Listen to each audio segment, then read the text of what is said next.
Bien-aimés dans le Seigneur, je voudrais ici dire que notre bien-aimé Thierry Alina est parti avant-hier pour la Guinée équatoriale, où je vais le rejoindre dans quelques jours pour la convention de la Guinée équatoriale. C'est notre travail et c'est notre mission. Prêcher l'évangile. Toutefois, on pourrait bien se poser la question. Est-ce que vous pensez que Dieu, le péché est entré dans le monde et ça l'a supprimé? Non. Non. Au point où quand le péché est entré, lui-même est allé s'asseoir et dit vraiment le diable m'a fait. Amen. Vous pensez que ça s'est passé comme ça? Non. Si ça se passe comme ça, nous ne sommes pas en face d'un Dieu. Et s'il a été surpris une fois, il sera encore surpris. Donc, vous pensez que Dieu est dans ce monde et des choses se passent et il est surpris autant que vous et moi. Est-ce que c'est possible? Si cela est possible, ça veut dire que ce n'est pas Dieu du tout.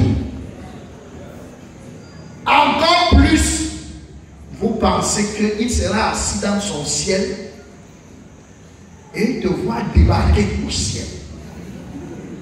Et il est surpris. Et toi-même, tu lui fais le rire du chef Bagnon. Je t'ai eu. Je suis là.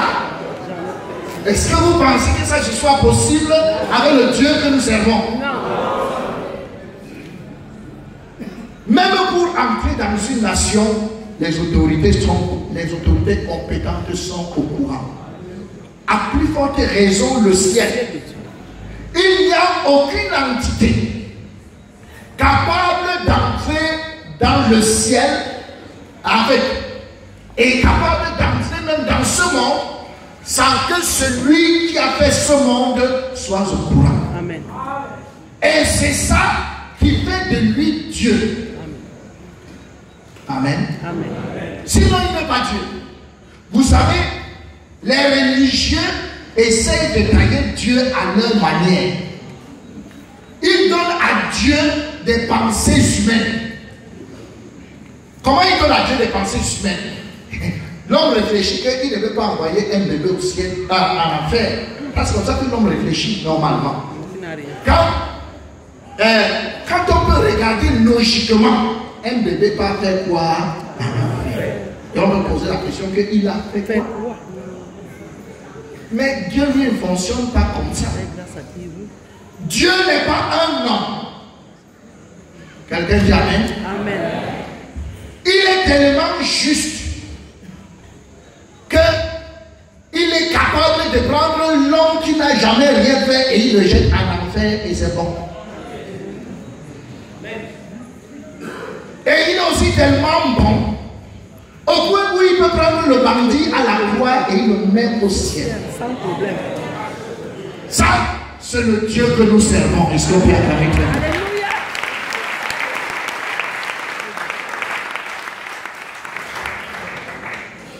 Vous savez, si par mégarde, parce qu'on ne connaît pas réellement son sort, si par mégarde Uri n'est pas au ciel et qu'il jette un coup d'œil et il voit David au ciel. Mes chers amis, dites-moi, quels seront les sentiments d'Uri en enfer? Donc, je suis en enfer et c'est lui qui m'a tué. Et au ciel. Il a pris ma femme. Et il m'a tué et il a pris ma femme. Et il est assis caillardement au ciel. Vous savez, l'Égyptien que Moïse a tué, c'est là en enfer. Et son Dieu, c'est là au ciel. Bien-aimé dans le Seigneur, la logique de Dieu n'est pas la logique du monde. Dieu ne voit pas les choses comme les hommes voient les choses. C'est la raison pour laquelle vous et moi, nous sommes un peuple différent. Amen. C'est-à-dire le peuple de Dieu. Et c'est le peuple qui réfléchit comme Dieu. C'est le peuple qui voit les choses comme Dieu le voit. Amen. Que ça plaise ou non. Est-ce qu'on peut dire Amen? Amen. Alors, bien aimés dans le Seigneur, il ne faudrait pas que nous soyons accablés par la réflexion des mondains. Et ce soir, je voudrais quand même vous dire que Dieu a utilisé la femme avec un esprit de python. Parce que la femme avec l'esprit de python, dans Actes chapitre 16, du verset 16 au verset 17, la femme avec l'esprit de python était très écoutée par le peuple autour d'elle. C'est vrai ou faux? C'est vrai. Bon, maintenant, si Paul venait aussi pour commencer là, c'était trop difficile. Mais il fallait que la femme à l'esprit de python l'introduise. Amen. Et présente que les hommes, ce que vous voyez là, ça, ce sont les serviteurs de Dieu. Écoutez-les, il faut les écouter. Amen. Et vous pensez que qui l'utilisait? C'est toujours Dieu qui l'utilise parce qu'il est le Père de tous les esprits. Amen.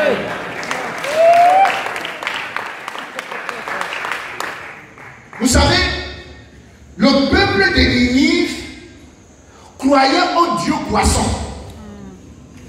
Il savait que le poisson était Dieu. Et pour que Dieu s'adresse à ces gens, il fallait qu'il mette Jonas dans le ventre du poisson. Quand le poisson l'a vomi, les gars l'ont dit, notre Dieu a parlé. Amen. Est-ce qu'on peut acclamer ça?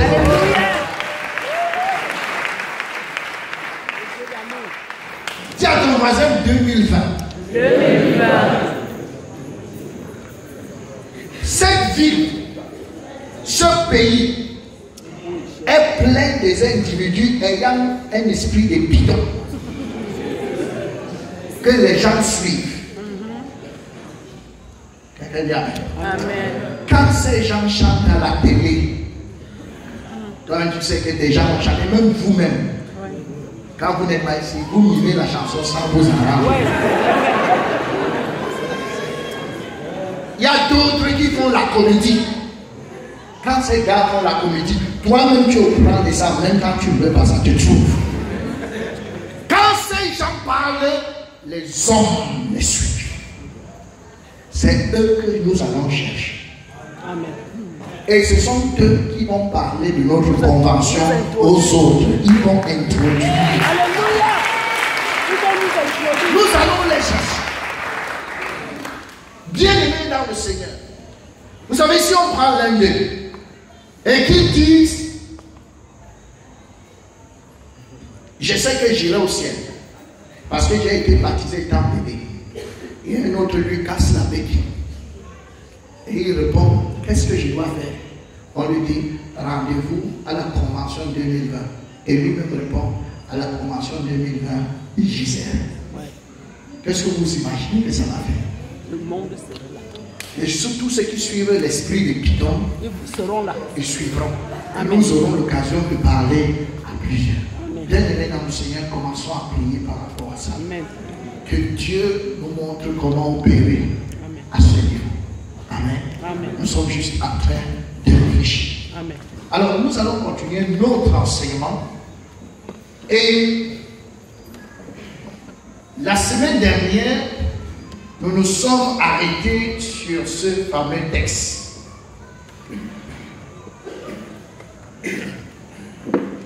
Sur ce verset que je veux que nous lisions ensemble. 1, 2 et 3. L'Éternel envoya Nathan vers David, et Nathan vint à lui et lui dit, il y avait dans une ville 2 hommes, l'un riche et l'autre pauvre. Le riche avait des brebis et des bœufs en très grand nombre. Le pauvre n'avait rien du tout brebis qu'il avait achetées. Il la nourrissait et elle grandissait chez lui avec ses enfants. Elle mangeait de son pain, buvait dans sa coupe, dormait sur son sein et il la regardait comme sa fille. On continue. Un voyageur arriva chez l'homme riche et le riche n'a pas voulu toucher à ses brebis ou à sa troupe pour préparer un repas au voyageur qui était venu chez lui. Il a pris la brebis du pauvre et l'a appelé l'homme qui était venu chez lui.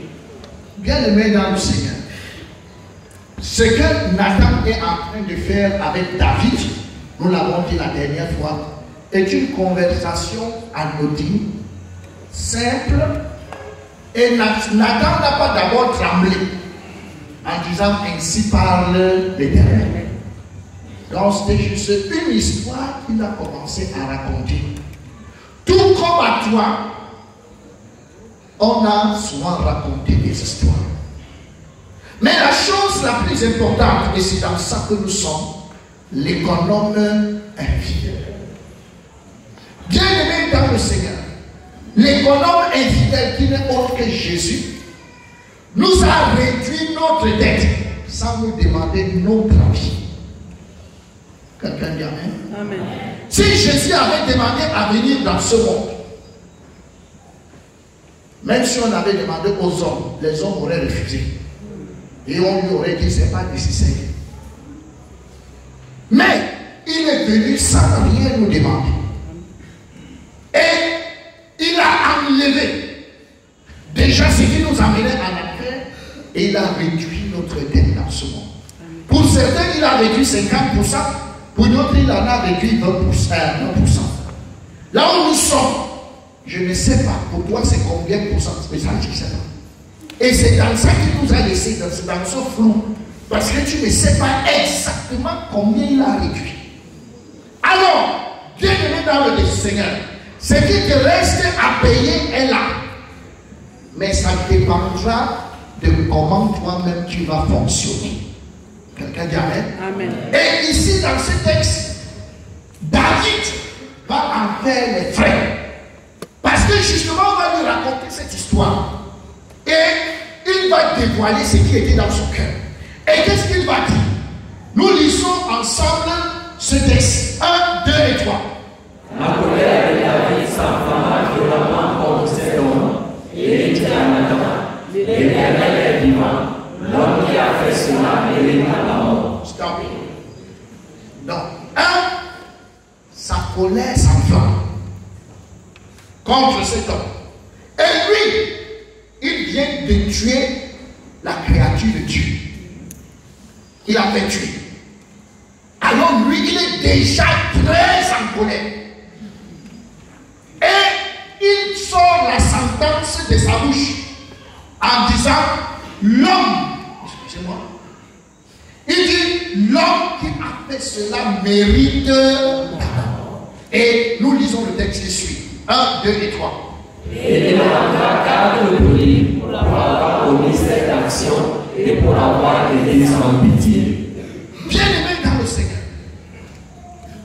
la sentence que David va prononcer sera la sentence qui sera également appliquée dans sa propre vie. Parce que plus tard, on va lui faire savoir qu'en réalité, ce dont on parle là, en fait, c'est de toi qu'il s'agit.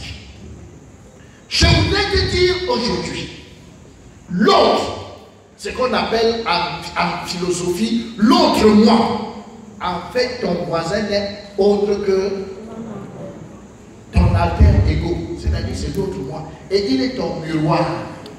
Ça veut dire que quand tu le vois faire quelque chose, tu devrais énormément penser d'abord à toi, sachant que moi aussi, en tant qu'un homme, si les conditions dans lesquelles il se trouve sont réunies pour moi, certainement j'agirai de la même manière. Laisse-moi te dire quelque chose. Là où nous sommes là, nous n'avons rien choisi. C'est vrai ou faux? C'est vrai. Parfois, je suis très étonné parce que les gens parlent du libre arbitre. Libre arbitre que tu as choisi quoi? Si tu entres dans les documents de la CIA, tu vas te rendre compte comment les choses sont mises en place afin que nous puissions penser comme on pense maintenant. Là où tu es, tu n'as pas choisi ta famille, c'est vrai. C'est vrai. Tu n'as même pas choisi ta couleur. Parce que je suis sûr que s'il fallait choisir la couleur,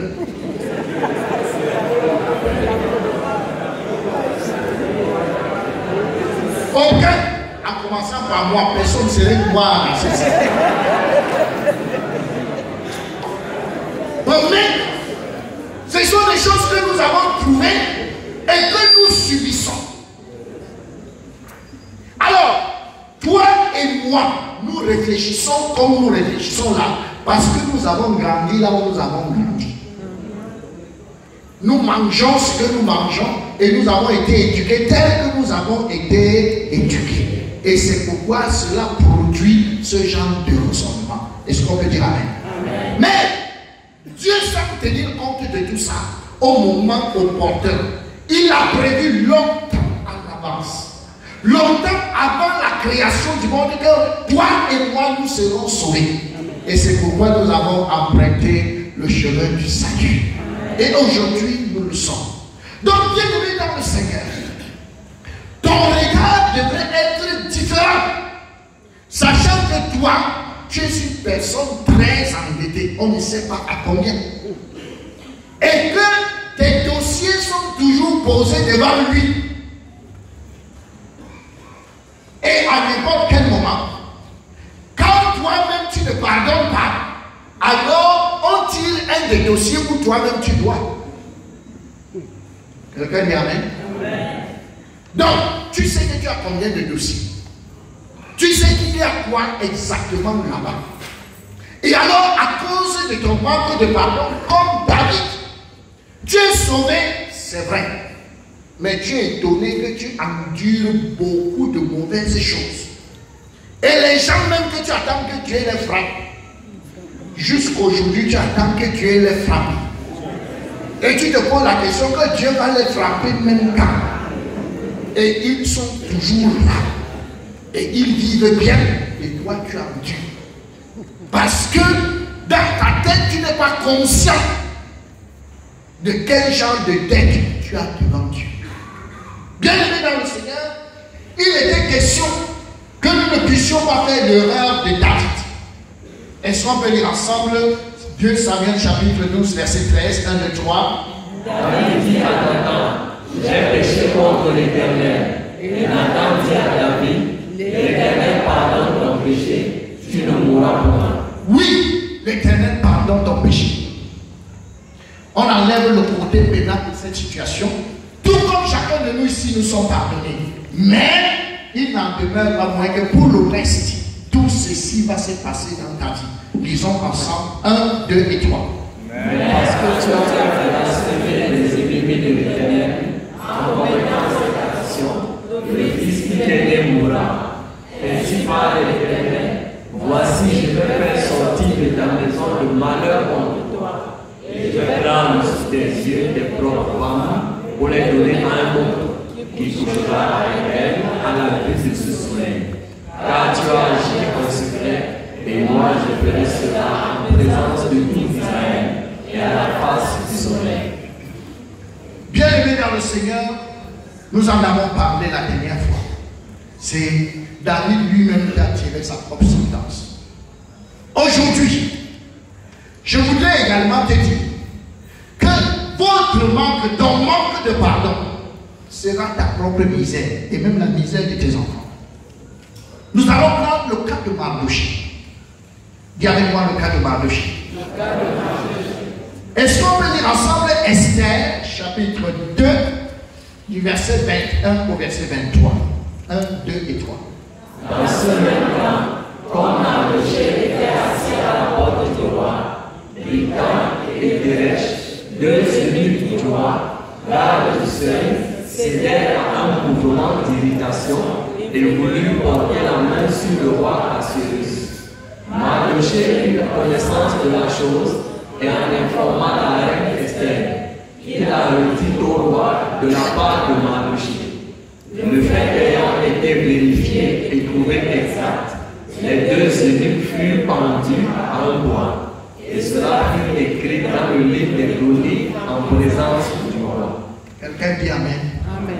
Dis à ton voisin le livre des chroniques. Le livre des chroniques. Donc, pour tout ce que nous faisons, il y a un livre de chroniques. Et un livre de chroniques qui est consulté à ton sujet. Qu'est-ce qui se passe avec Mardoché? Et Mardoché, différent de David, agira autrement. Qu'est-ce qui se passe avec lui? Les Juifs sont sous la domination perse. Et Assuérus est en principe celui qui gouverne. Alors, en temps normal, si quelqu'un te domine, la moindre des choses, c'est d'avoir de la haine pour lui. Quelqu'un dit Amen? Oui, puisqu'ils sont sous domination. Mais Mardoché ne va pas choisir de céder la haine en réponse à la domination perse. Mais plutôt, il sera au courant d'un complot qu'on est en train de préparer pour tuer le roi Assuérus. Et là, il est informé.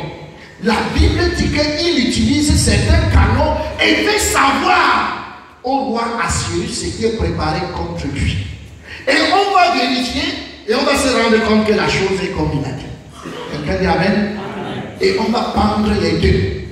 Mais cette action que Mardoché va faire, tout de suite, le roi ne va faire aucun cas. Mais toutefois, on va écrire dans le livre de chroniques. Quelqu'un peut dire Amen?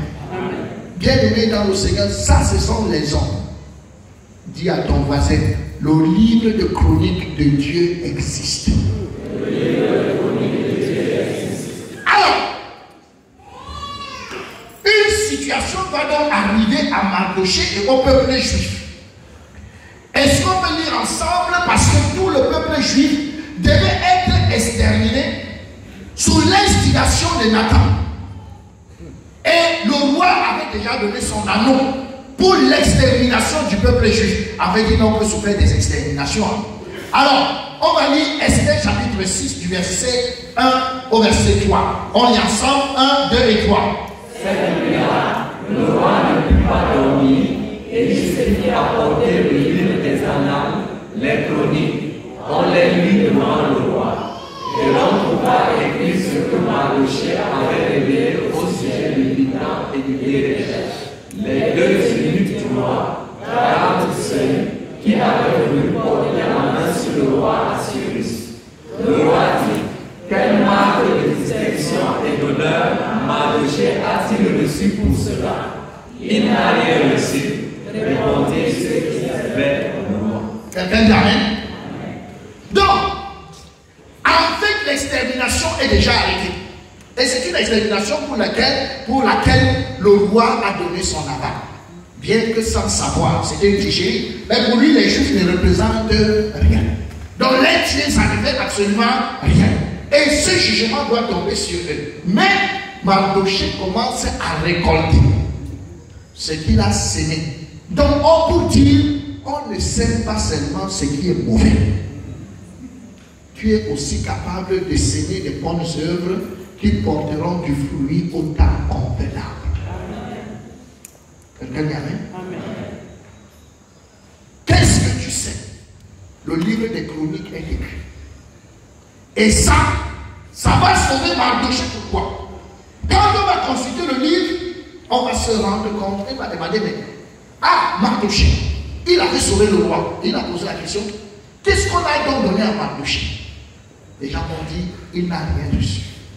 Je voudrais vous poser une petite question. Imaginez que Mardoché avait fait ça à l'époque. Et après avoir fait, il marche partout et il réclame. Que j'ai sauvé le roi, qu'est-ce que vous me donnez? Ah non.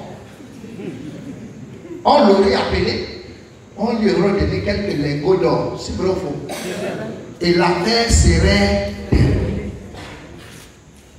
Bien aimé dans le Seigneur, l'une des choses dont nous souffrons le plus, c'est qu'après chaque bienfait, tu es toujours à la quête du paiement immédiat. Même si tu ne réclames pas à haute voix, tu réclames par manière. Si tu as bien chanté, tu réclames l'appréciation. Si tu as bien prêché, et beaucoup de personnes sont nées de nouveau, il faut bien qu'on t'en félicite. Si tu as bien fait ci, tu peux réclamer tout de suite. En fait, si tu réclames tout de suite et on te paye, ce ne sera plus utilisé dans le paiement de ta dette plus tard. Alors, qu'est-ce qui a amené de Mardochée? On dit alors au début des retombées pour celui qui devait être exterminé. Est-ce qu'on peut lire ensemble? 1, 2 et 3. Alors le roi dit, qui est dans la cour? Aman était venu dans la cour extérieure de la maison du roi pour demander au roi de faire parvenir Mardochée au roi qu'il avait préparé pour lui. Les serviteurs du roi lui répondirent, c'est Aman qui se tient dans la cour. Et le roi dit qu'il entre. Aman entra et le roi lui dit, que faut-il faire pour un homme que le roi veut honorer? Aman se dit en lui-même, quel autre que moi le roi voudrait-il honorer? Et Aman répondit au roi, pour un homme que le roi veut honorer, il faut prendre le vêtement royal dont le roi se couvre, et le cheval que le roi monte, et sur la tête duquel se pose une couronne royale. Quelqu'un dit Amen. Et on continue de lire 1, 2 et 3. Remettre le vêtement et le cheval à l'un des principaux chefs du roi, puis revêtir l'homme que le roi veut honorer, le promener à cheval à travers la place de la ville et crier devant lui, c'est ainsi que l'on fait à l'homme que le roi veut honorer. Le roi dit à Aman, prends tout de suite le vêtement et le cheval, comme tu l'as dit, et fais ainsi pour Mardochée, le juif, qui est assis à la porte du roi. Ne néglige rien de tout ce que tu as mentionné.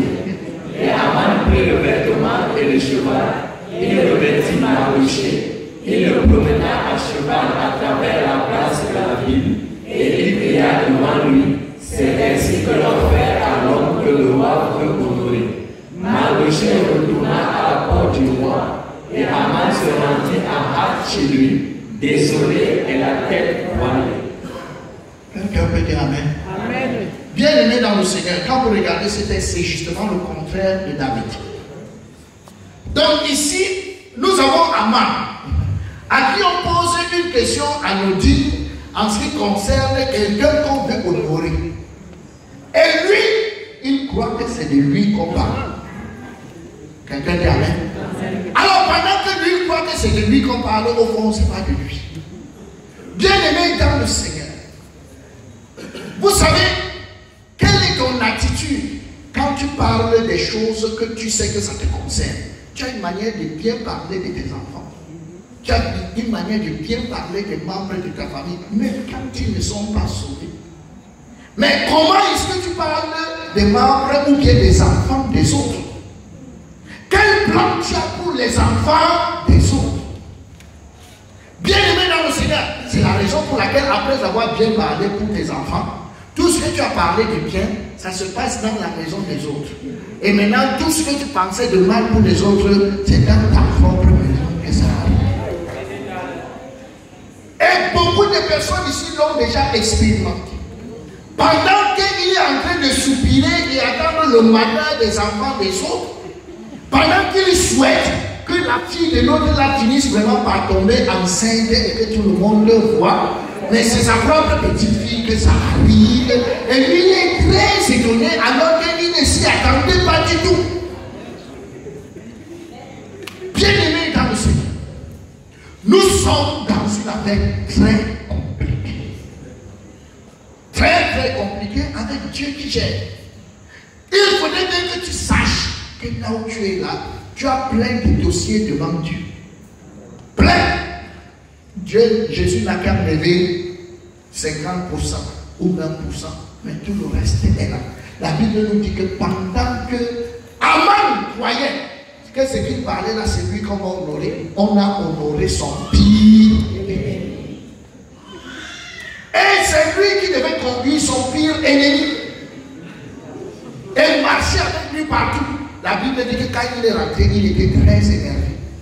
Toi, peut-être, ces gens que tu leur souhaitais le mal depuis, tu es obligé d'aller dans leur fête et manger et acclamer pour le bien qui leur arrive. Donc, tu manges, tu es mal dans ta peau, tu en souffres juste parce que au lieu d'avoir les pensées de Jésus, tu en as d'autres. Bien-aimé dans le Seigneur, ne mets pas ta famille en danger. Prenons le cas d'Aman. Votre manque de pardon sera votre misère. Le cas d'Aman. Est-ce qu'on peut lire ensemble Esther chapitre 3, du verset 5 au verset 6. Et Aman dit que Mardochée ne fléchissait point le genou et ne se prosternait point devant lui. Il fut rempli de fureur. Il dédaigna de porter la main sur Mardochée seul, car on lui avait dit de quel peuple était Mardochée, et il voulut détruire le peuple de Mardochée, tous les Juifs qui se trouvaient dans tout le royaume d'Assyrus. Quel est le plan d'Aman? Détruire, pas seulement Mardochée, il veut détruire tout le peuple. Alors, il s'y engage dans ses manœuvres. Esther chapitre 3 du verset 9 au verset 11, 1, 2, 3. Si le roi ne trouve pas, qu'on écrit l'ordre de les faire périr, et je pèserai 10 000 talents d'argent entre les mains des fonctionnaires pour qu'on les porte dans le trésor du roi. Le roi ôta son anneau de la main et le remit à Aman, fils d'Amedada, l'Agadite, ennemi des Juifs. Et le roi dit à Aman, l'argent t'est donné, et ce peuple aussi, fais-en ce que tu voudras. Fais-en ce que tu voudras. Aman a le pouvoir. Mais ses mauvaises pensées et les bons plans, les bons actes de Mardochée, ça va faire la différence. Est-ce qu'on peut lire Esther chapitre 5 du verset 12 au verset 14? Et il ajouta, je suis même le seul que la reine Esther ait admis avec le roi au festin qu'elle a fait. Et je suis encore invité pour demain chez elle avec le roi. Mais tout cela n'est aucun prix pour moi, aussi longtemps que je verrai Mardochée, le juif, assis à la porte du roi. Zeresh, sa femme, et tous ses amis lui dirent qu'on prépare un boireau de 50 coudées, et demain matin, demande au roi qu'on y parle Mardochée, puis tu iras joyeux au festin avec le roi. Cet avis plut à Aman, et il fit préparer le bois. Ça, c'est des histoires terribles. Alors, on lui donne tout le pouvoir, et Mardochée en ville. Il est très énervé. Et il dit à sa femme, il faut que j'en finisse. Sa femme lui dit que moi-même je suis d'accord avec toi. Je fais un morceau de bois pour pendre ce Mardochée une fois pour toutes. Bien-aimé dans le Seigneur, je voudrais nous dire, quand un homme et une femme se mettent un couple, se mettent déjà ensemble tous les deux pour faire le mal, c'est toujours catastrophique.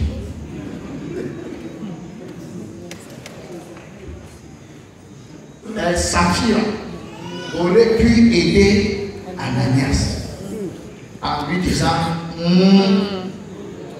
ou bien si toi tu veux faire comme ça, mieux, moi je ne le mets pas. Elle aurait pu sauver son mari. Mais chaque fois qu'un couple se met d'accord pour faire le mal, ça c'est la tragédie pour ses enfants. Alors, sa femme, c'est sa femme qui va lui proposer qu'elle fait le bois pour prendre Mardochée. On en finit et puis tu iras joyeux. Parce que Esther va prendre un jeune, va appeler le roi et va demander que le roi vienne avec Aman.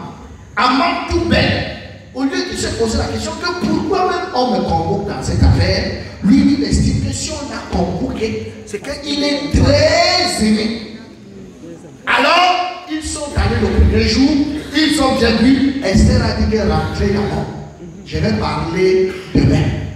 Bien aimé dans le Seigneur. Allez allez regarder dans l'attitude d'Esther et je voudrais nous attirer notre attention. Vous savez, généralement, quand quelque chose ne va pas pour certaines personnes, il faut qu'ils résolvent ça tout de suite. S'il ne résout pas ça tout de suite, pour lui, il n'est pas en paix.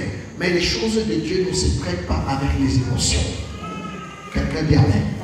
Nous avons besoin d'attendre le temps de Dieu. Ne t'irrite pas quand Dieu lui n'est pas irrité. Est-ce qu'on peut dire Amen? Le lendemain, avant que Aman et le roi ne viennent, lui il a déjà fait le poteau pour prendre Mardochée. Parce que lui, il veut en finir avant d'aller à la fête le soir. Mais on les convoque plus tôt. Quand on les convoque plus tôt, alors là, la chose s'écarte en ce qui nous concerne. Est-ce qu'on peut lire? Est-ce qu'une personne peut lire? C'est long. La reine Esther répondit, si j'ai trouvé grâce à tes yeux, ô roi, et si le roi le trouve bon, accorde-moi la vie. Voilà ma demande et sauve mon peuple. Voilà mon désir. Car nous sommes vendus, moi et mon peuple, pour être détruits, égorgés, anéantis. Encore, si nous étions vendus pour devenir esclaves et servants, je me tairais, mais l'ennemi ne saurait compenser le dommage fait au roi. Le roi Assuérus prit la parole et dit à la reine Esther, qui est-il et où est-il celui qui se propose d'agir ainsi? Esther répondit, l'oppresseur, l'ennemi, c'est Aman. Ce méchant-là, Aman fut saisi de terreur en présence du roi et de la reine.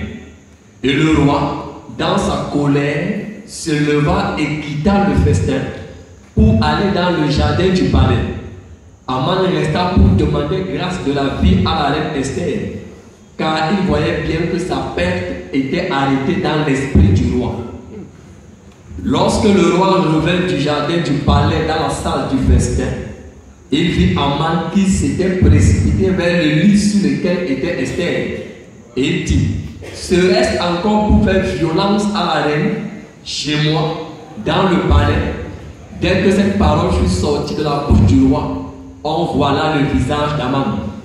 Et Arbona, l'un des eunuques, dit en présence du roi, voici le bois préparé par Aman pour Mardochée, qui a parlé pour le bien du roi, est dressé dans la maison d'Aman à une hauteur de 50 coudées. Le roi dit, comme il parle de Aman. Et l'homme pendit Aman au bois qu'il avait préparé pour Mardochée. Et la colère du roi s'apaisa.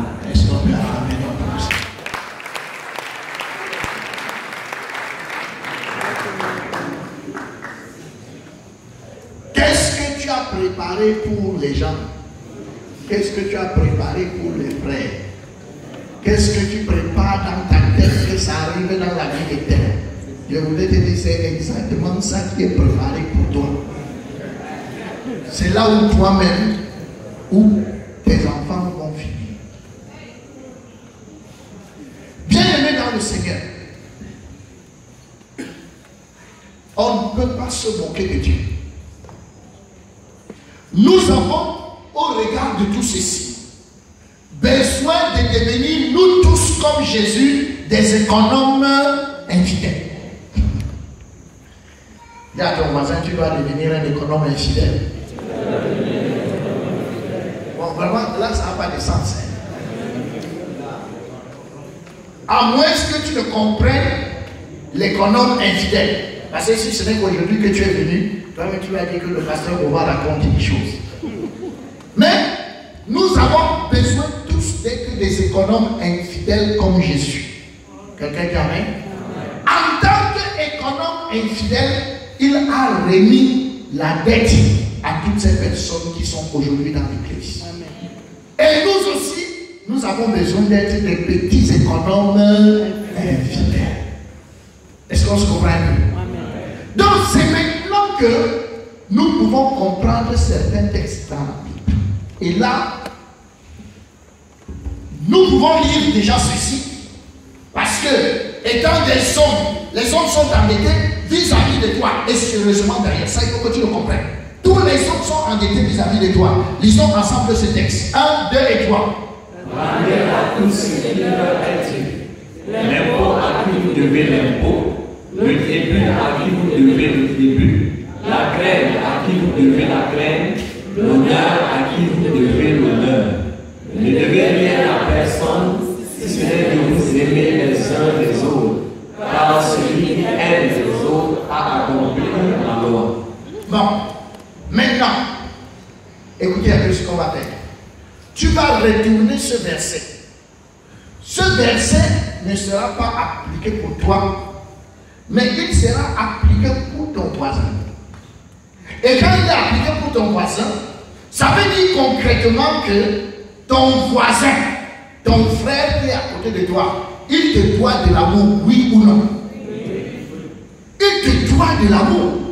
Parce que le Seigneur lui recommande, ne devez rien à personne, si ce n'est de vous aimer. Alors, ton voisin, ton frère, il te doit de l'amour. Donc, est-ce qu'il est endetté avec toi, oui ou non? Est-ce qu'il est endetté? Non, je n'entends pas bien. Est-ce qu'il est endetté? Bon, maintenant, il est endetté vis-à-vis de toi parce qu'il te doit de l'amour. Et la majorité des problèmes que nous avons ici, dans l'assemblée, c'est parce que tu es en train de réclamer le paiement. C'est vrai ou faux? Les problèmes qu'on a souvent entre nous, tu entends quelqu'un demander, où est alors l'amour? Amen. Il réclame. Les gens sont énervés parce qu'ils croient qu'on ne les aime pas. C'est vrai ou faux? C'est vrai. Tu es frustré parce que tu crois que tu ne t'aimes pas. C'est vrai ou faux? C'est vrai. Tu te sens mal à l'aise parce que tu te dis, tel ne m'aime pas, tel ne m'aime pas, oh on ne m'aime pas là-bas, oh on ne m'aime pas. Justement, tu réclames le paiement de ta dette. Alors, quand tu réclames donc, je voudrais te dire que c'est normal. C'est normal qu'on te donne ce qu'on te doit. Mais, il y a un souci. C'est que le premier économe infidèle nous a montré le chemin. Nous ayant donc montré le chemin, tous ceux qui se te doivent, malheureusement, sont des handicapés. Pourquoi? Leur nature, la nature de leur corps ne leur permet pas de te payer intégralement ce que tu veux. Même quand ils veulent, ils n'y arrivent pas à cause des imperfections de la chair. Donc, ils sont des endettés, mais des endettés qui ne sont pas solvables. Alors, qu'est-ce que tu vas faire? Tu vas sauter à leur cou pour les étrangler jusqu'à ce qu'ils aient payé ce qu'ils te doivent, ou alors tu vas décider, comme l'économe infidèle, de leur remettre aussi leur dette.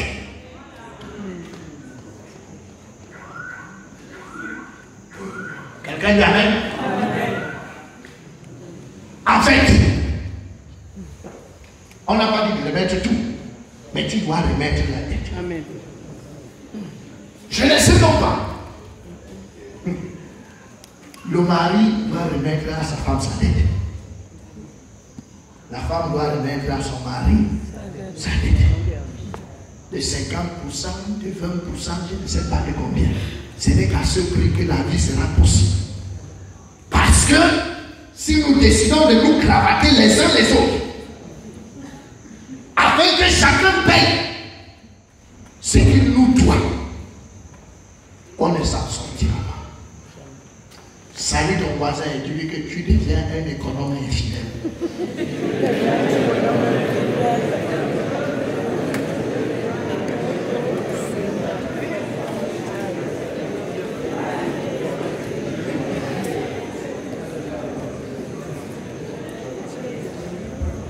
Luc chapitre 16, verset 9 nous dit ceci. Est-ce qu'on peut dire ensemble 1, 2 et 3? Et moi je vous dis, faites-vous des amis avec les chiens du Christ, pour qu'ils vous reçoivent dans le tabernacle de l'Éternel, car bien-aimé dans le Seigneur, Jésus veut qu'en tant qu'économe infidèle, que toi aussi tu ressentes ce que lui-même il a ressenti en pardonnant tes péchés, sans rien te demander. dois, sans rien te demander. Il dit alors que pour que toi tu sentes combien ça fait mal. Réduis aussi la dette de celui-là qui te doit, puisque tous les frères dans cette salle te doivent. Et par ricochet, toi-même tu as endetté. D'abord envers le Seigneur et envers les frères. Bon, si toi-même tu considères que tu es endetté et que tu ne peux pas payer, et Jésus a réduit ta dette, réduit aussi la dette du frère. C'est à ce prix que vous allez vous rendre compte que la vie parmi ceux qui sont sauvés, pas parce que nous serons devenus bons, mais parce que notre attitude de cœur est différente et c'est ça qui rend la vie paisible entre les frères. Quelqu'un dit Amen. Je lui remets sa tête comme moi aussi on m'a remis ma tête. Alors tu es prêt à remettre la tête jusqu'à combien? Parce que je vous connais. Quand tu vas sortir ici, c'est vrai ce qu'on a dit. Bon, mais je vais remettre les 10%, n'exagère pas. Là, parce qu'on a prêché qu'on doit remettre la tête, que tu veux exagérer. Je te tiens à l'œil, je me remets, mais je te contrôle. Est-ce que c'est comme ça que ça s'est passé avec le Seigneur? Non, le Seigneur nous a fait confiance. Est-ce qu'on peut dire Amen? C'est la raison pour laquelle Dieu a mis des canons.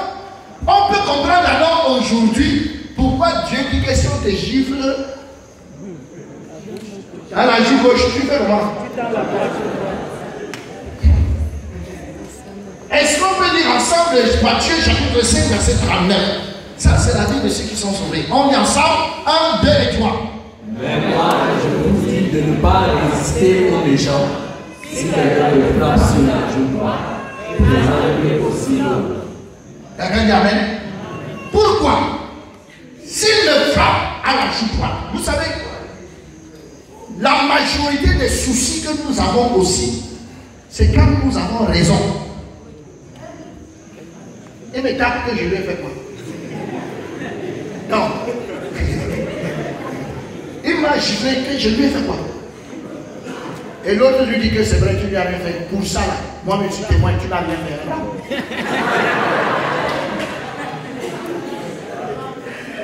Donc, je voudrais te dire, ce n'est pas maintenant que tu fais. Tu avais déjà fait depuis. Donc, la chiffre que tu reçois maintenant, ce n'est pas maintenant que tu as fait. Tu es endetté, vrai ou faux? Mais alors tu demandes les gens pourquoi tu es endetté depuis. Quand on te donne une chiffre, on vient de réduire une petite dette. Dieu dit que dans l'autre, on réduit encore un peu. Mais c'est parce que dans ta tête, toi tu estimes que tu n'as rien fait. Et que c'est même de l'injustice que tu dois corriger. Et c'est pourquoi tu vas passer le temps à expliquer. Tu expliques à un tel. Tu racontes la même histoire partout pour avoir raison. Les hommes vont te donner raison, mais tu n'auras jamais raison devant Dieu. Parce que Dieu connaît exactement tout ton dossier. Et Jésus va expliquer que bon, là quand même, j'avais réduit 5 ans. Il restait 5 ans. Bon, si tu enlèves les deux chiffres là, il te gifle à la joue droite et il te gifle à la joue gauche, il reste 48.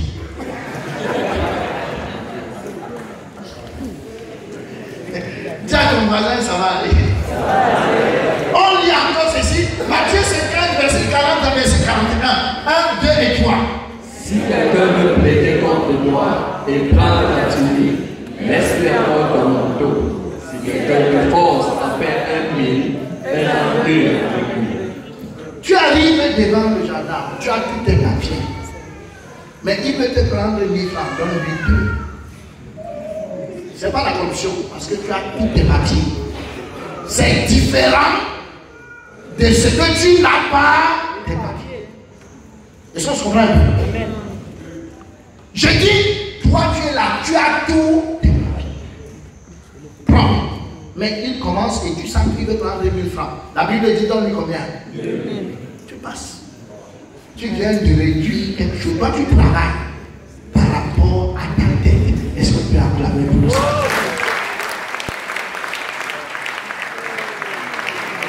Donc ça n'a rien à voir avec tes dossiers ne sont pas complets. Et parce que quand tu vas aller raconter aux frères, tu ne vas pas raconter que tes dossiers n'étaient pas complets.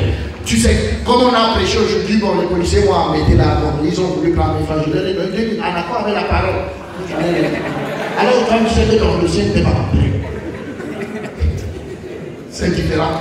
Est-ce qu'on peut dire Amen? Est-ce qu'on peut lire ensemble Matthieu 5, versets 42 à 43? On lit 1, 2 et 3. Donne à celui qui te demande et ne détourne pas à celui qui va en côté de toi. Car la vie qui a été dit, tu aimeras ton prochain et tu haïras ton ennemi.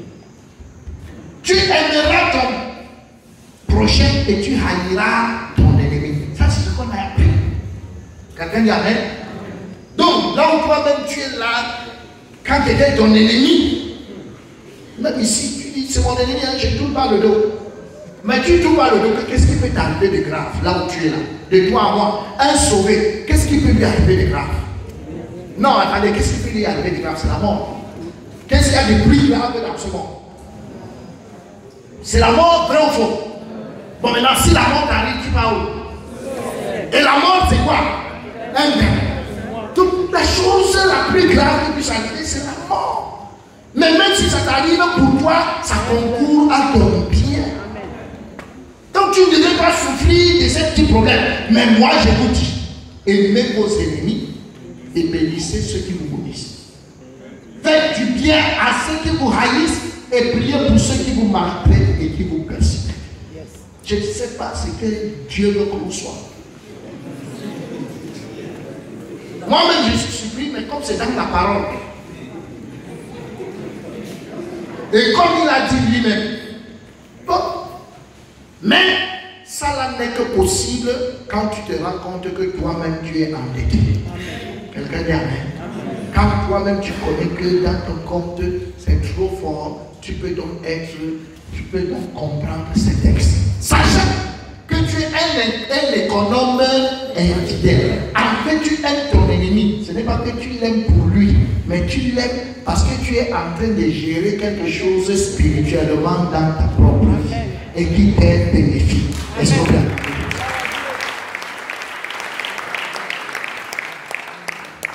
Donc, mes chers amis, et Dieu nous demande de pardonner. Matthieu 18, du verset 21 au verset 22. Est-ce qu'on peut lire ensemble 1, 2 et 3?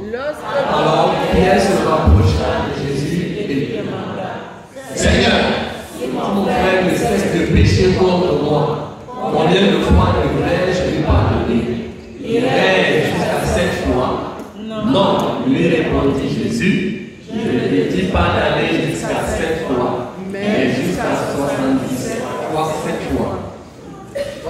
Bon, je vais d'abord te donner le nombre des frères que tu as. Permettez-moi de vous dire le nombre des frères que tu as. Nous sommes environ 10 000 de poussières en Afrique. Donc ça sont les frères et sœurs que tu as. Bon, on te dit que pour chacun qui a décidé de pécher contre toi, tu as demandé que tu dois lui pardonner combien de fois? Alors pour mieux t'expliquer, Jésus te dit ça doit être 70 fois 7 fois. Ça fait 490 fois. Bon, je ne sais même pas le frère que tu as déjà pardonné 10 fois. Quand tu te plains ici. Le frère que tu as déjà pardonné 10 fois. Mais tu as déjà raconté partout comment toi tu as un bon cœur. Comment toi tu pardonnes et tu laisses les choses. Laissez-moi maintenant vous dire une chose. Ce que Jésus a laissé, les 50% qu'il a laissé, les 70% qu'il a laissé, on appelle ça en comptabilité l'équilibre des comptes. Donc, il y aura ce qu'on appelle un équilibre entre les recettes et les dépenses avant que tu ne partes de cette thème. C'est-à-dire que les autres qu'il a laissées là, tout ça là, tu payeras tout avant de partir. Ça, il faut que tu saches. Donc, ne pense pas que même si tu meurs par accident, même si la voiture te cogne, tant que le compte n'est pas équilibré, tu ne pars pas. On On va te soigner, même si c'est avec le bras coupé, tu vivras jusqu'à ce que ce soit réglé. Mais soyons sérieux. Si tu pars avec une dette, on te trouve où après? On est tué. Puis dès que tu es parti, si tu as un autre corps, un corps glorieux. Donc, Jésus ne peut plus rien te faire. Il va te blâmer pour les choses de l'église. Mais pour les choses dont de cette monde, on va faire quoi? Pour les péchés du monde, il va donc faire comment avec toi? Parce que pour ces péchés du monde, ça doit être équilibré, puisque c'est une dette. Tu ne peux pas partir d'ici sans avoir payé, sans avoir épongé. Merci pour l'expression. Donc tu dois éponger. C'est pour ça que les gifles à gauche qu'on te donne. Et toi-même, ce que tu réduis dans la vie des gens, c'est pour essayer d'équilibrer tes recettes et tes dépenses. Moi, je ne sais pas si je m'en sors, mais le ministère des Finances va me dire plus tard. Mais il faut que cet équilibre soit fait. C'est pour ça que Dieu a mis tous les pilotes. On te fait du mal, tu pardonnes, tu viens de régler. Quelqu'un t'a giflé à la joue gauche, tu viens de régler. Tu as aimé ton ennemi, tu viens de régler quelque chose. Tu te rends compte que, bon, vraiment, avec mon voisin, si je lui réduis 50% de ses péchés, tu viens aussi de réduire quelque chose dans ton corps. Donc, tout ce que les gens te doivent, tu essaies de réduire parce que tu es aussi en train de travailler pour toi-même. Mais tant que ça n'est pas fait, mes chers amis, et toi et tes enfants, vous êtes en danger de mort. Ça n'a rien à voir avec le ciel. Pour le ciel, c'est garanti. Est-ce qu'on peut dire amen? Et David avait compris. Quand David a compris son endettement vis-à-vis de Dieu, vous-même vous savez que ce gars va l'insulter. Est-ce qu'on peut lire ensemble 2 Samuel chapitre 16, du verset 9 au verset 10. 1, 2 et 3. Alors Abishai, fils de Théroja, dit au roi: pourquoi ce chien mort maudit-il le roi, mon Seigneur? Laisse-moi, je te prie, aller lui couper la tête. Mais le roi dit: qu'ai-je à faire avec vous, fils de Théroja?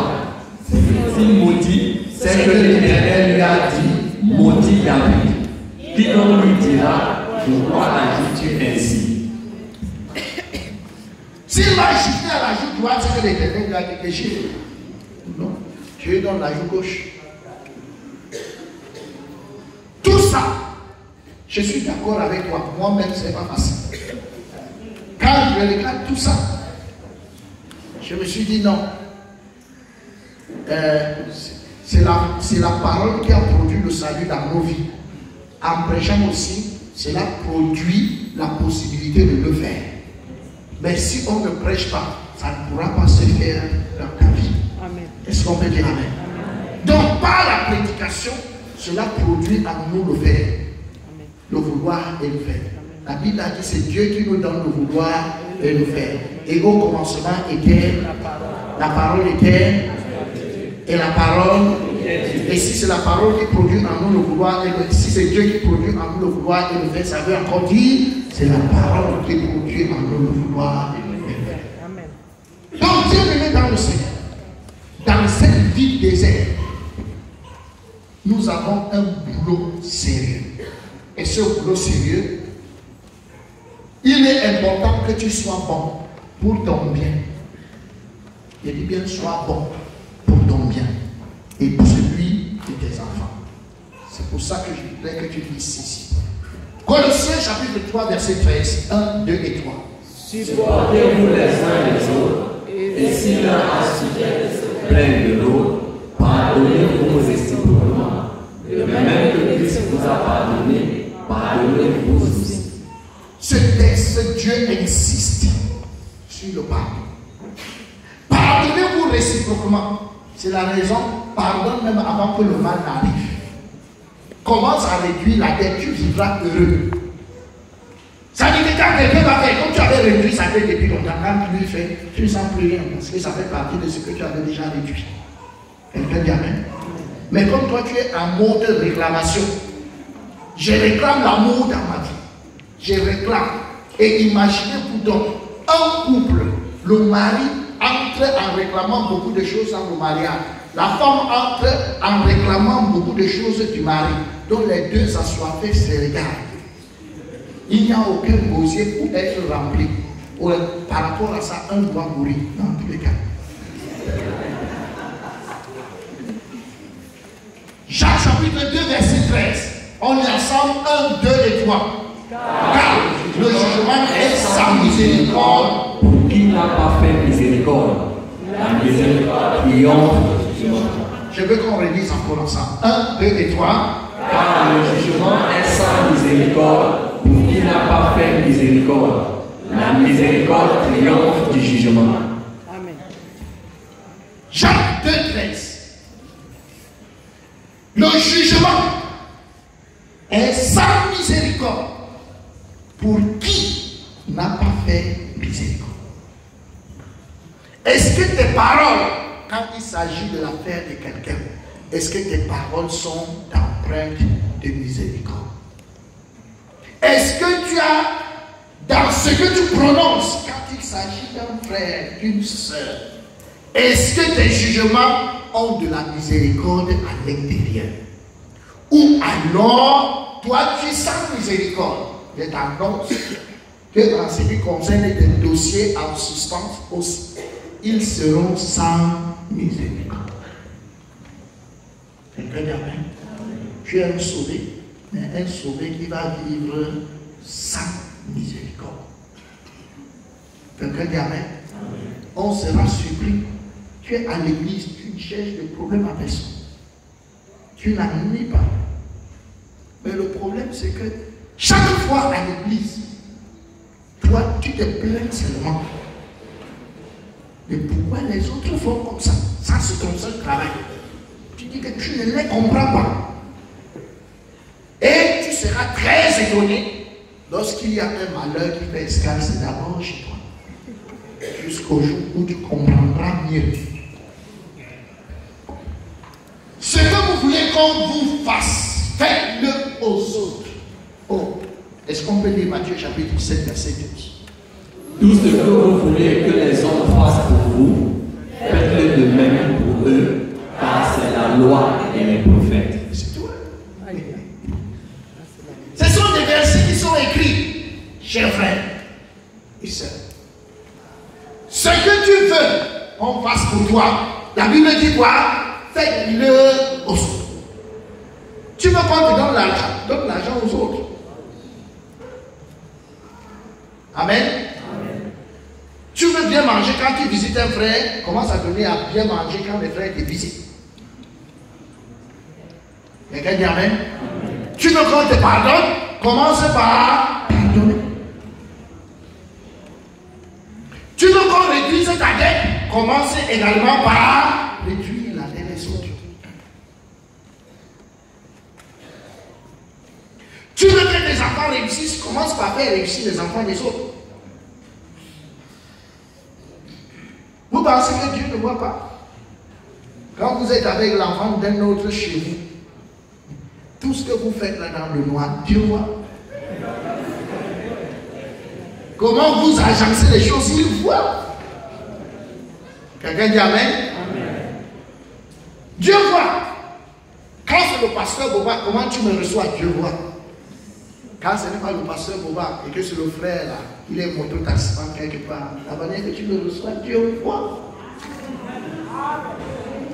Amen. Les frères là sont en train de dire amen. Bien-aimés dans le Seigneur, nous sommes dans la vie chrétienne. Et ceci est très important.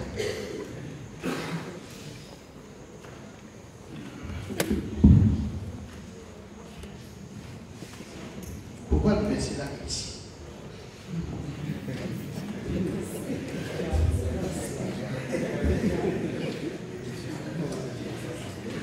Quelqu'un dit amen? Je ne sais pas pourquoi ce verset est venu là. J'ai eu une erreur dans mon montage, mais ça n'a pas été enregistré. Mais bien aimé dans le Seigneur, ce que nous devons aussi comprendre, et pourquoi ce verset a été mis, c'est que nous sommes non seulement endettés par rapport aux hommes, Mais nous sommes aussi endettés par rapport à la création. Quelqu'un dit amen. Pourquoi? Est-ce qu'on peut lire ensemble ce texte, Genèse 2, verset 15? 1, 2 et 3. L'Éternel Dieu prit l'homme et le plaça dans le jardin d'Éden pour le cultiver et pour le garder. Nous ne sommes pas sur cette terre pour rien. Nous avons une mission qui n'a jamais été annulée. Nous sommes dans ce monde. Ce monde est le jardin de Dieu. Et nous sommes là pour le garder et pour le cultiver.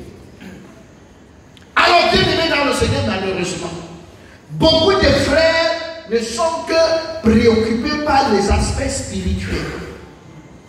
Et ne sont pas occupés par les aspects physiques qui existent. Quelqu'un dit amen? Or, nous devons entretenir cette terre, la cultiver et bien la garder. Cela suppose donc que nous sommes les meilleurs environnementalistes. C'est ça? Nous sommes les meilleurs. Donc, en fait, nous devons tout préserver dans ce monde. Puisque, vous savez, il y a aussi des catastrophes. Ce n'est pas moi qui vous dis, hein, vous savez tout ce qui arrive. Tout ça, ça rentre dans... Et ça nous vient parfois de partout. Quelqu'un peut dire amen? Bien aimé dans le Seigneur. Je donne un petit exemple, j'ai fini là parce que nous verrons ça prochainement. Je donne un petit exemple. Tu vis et tu te fiches pas mal. Non seulement de nettoyer et les rigoles chez toi, comme nous avons nos toilettes ici. Quand toi tu rentres là-dedans, comme aucun frère ne te voit, et ce n'est pas spirituel. Au lieu de faire dans les choses normalement, tu fais ça n'importe où et tu t'en fous. Je voudrais te dire que l'œil de Dieu est sur toi pour te faire régler ça. Et tu vas payer ça tôt ou tard, d'une manière ou d'une autre. Merci.